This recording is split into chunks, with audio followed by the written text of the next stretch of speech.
This room is not a simple thing, right? It's nested. It's a subset of the university. That's a subset of society. It's a subset of your life. The room is a complicated thing, and you need to figure out where you should be in the room. And you can't do that surely with perception, because all you see is me and some of the wall, right? You got this little narrow portal, and so you can't really rely on your perceptions to orient you. But you do orient yourself, and I think what you do is it's engagement. It's like, does this seem meaningful and deep and engaging? Yes. Then it's an indication that it's serving multiple masters simultaneously. So maybe both socially and also temporally. And so I think the sense of meaning is actually an instinct that orients people in time and space. It's not an epiphenomena. It's the most fundamental form of perception. And that's the only optimistic thought that I've ever been able to derive from psychology, is that actually could be true. It could be that the sense of meaning is an orienting reflex. And that would be wonderful if it was true, because it would make it real, and it's one of the devastating elements of nihilism is something like, well, who the hell cares what you're doing? What difference is it going to make in a million years? It's like your sense of meaning is just an illusion. You're a limited creature in a limited place, and nothing you do really matters. It's like, that's a powerful argument, especially if you're an objective materialist and a reductionist. It's a killer argument, but it looks to me like it's wrong. It's actually wrong, because meaning looks to me like it's an actual phenomenon. It does say that you're positioned properly between chaos and order, or something like that. It's real. So we'll see. We're going to develop that argument, because if it's real, you want to know that, because it gives you something to stand on. Maybe it's as real as pain, but it's not pain. It's something positive, and you need something positive that you can rely on. And the psychoanalysts, I think, err too much on the side of the subject. They tend to think that too much of you is inside of you, and too little of you is outside of you. And part of the reason I believe that is because of my clinical experience. I love the psychoanalysts, man. They're brilliant, they're deep. They grapple with real problems. When people have real problems, and I mean profound problems, they're really profound moral problems. They're problems of good and evil, really. There are things going on in their family that are so terrible that they're sometimes fatal. Lie upon lie upon lie upon lie for decades and decades and decades. It's awful. And that's not exactly inside them. It's out there in the world. And lots of the people that I see, very famous critic of psychology, I can't remember his name, but I probably will, criticize the practice of psychology quite effectively I believe in the early 60s. The Myth of Mental Illness by Thomas Szasz, S-Z-A-S-Z. It's a classic.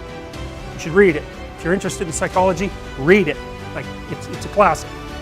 And he basically said, most people have problems in living, they don't have psychological problems.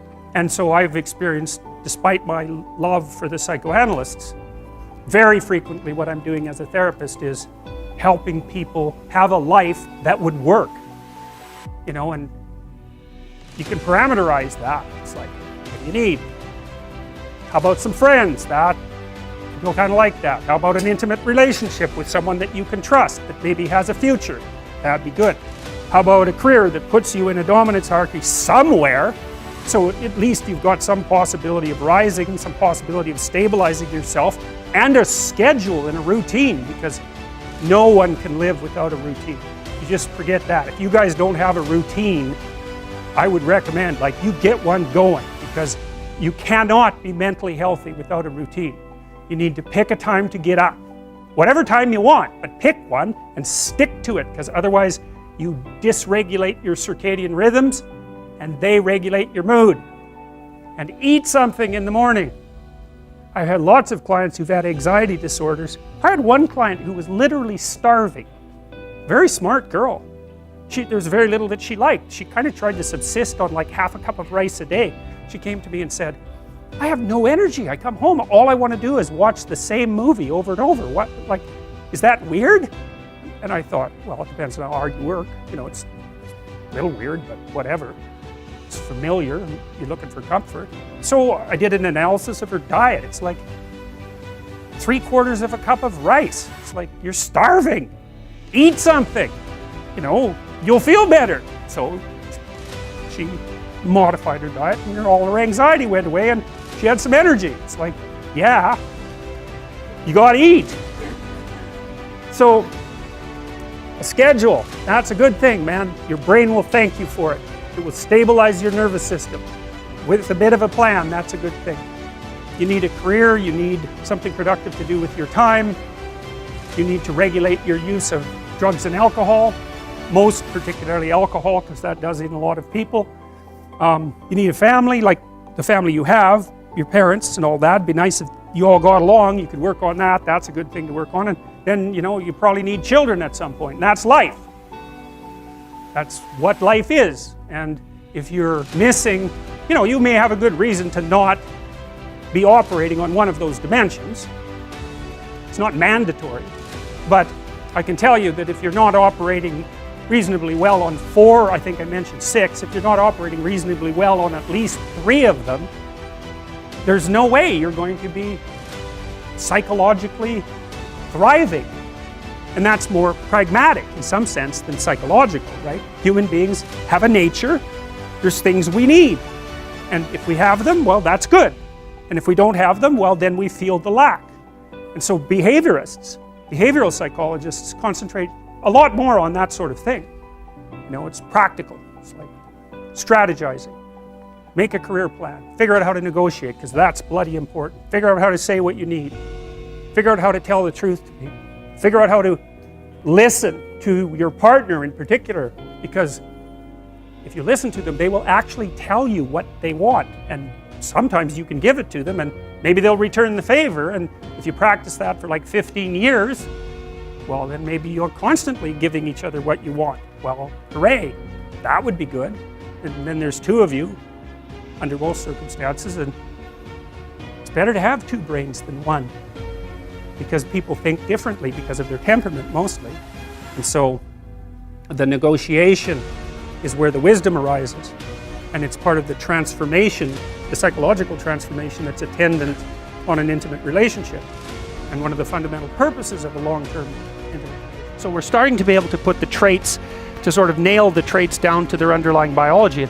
With regards to neuroticism, well, if you're high in neuroticism, you're more sensitive to anxiety, and that's regulated at least in part by the hippocampus and generated in part by the amygdala. There's another part of the brain called the periaqueductal gray that seems to be associated with the experience of pain, and pain is quite a complex phenomena. Depression is pain-like, grief is pain-like, social isolation is pain-like, disappointment is pain-like. There's anxiety components to that too, and so neuroticism seems to be something like threshold for activation in those negative emotion systems. So if you're higher in neuroticism, 1 unit of uncertainty might produce, let's say, 3 units of psychophysiological response, whereas if you're lower in neuroticism, 1 unit of uncertainty might produce 1 unit of psychophysiological response. It's hard, you know, obviously that's a simplified schemata, but there's variability, because if something unexpected or threatening happens to you, it isn't obvious how upset you should get. One answer might be, brush it off, it's nothing. Another answer might be, it's a bloody catastrophe. And often when something uncertain or threatening occurs, you don't have enough information at your disposal to make a full determination of the potential import of the circumstance, especially if it's uncertain.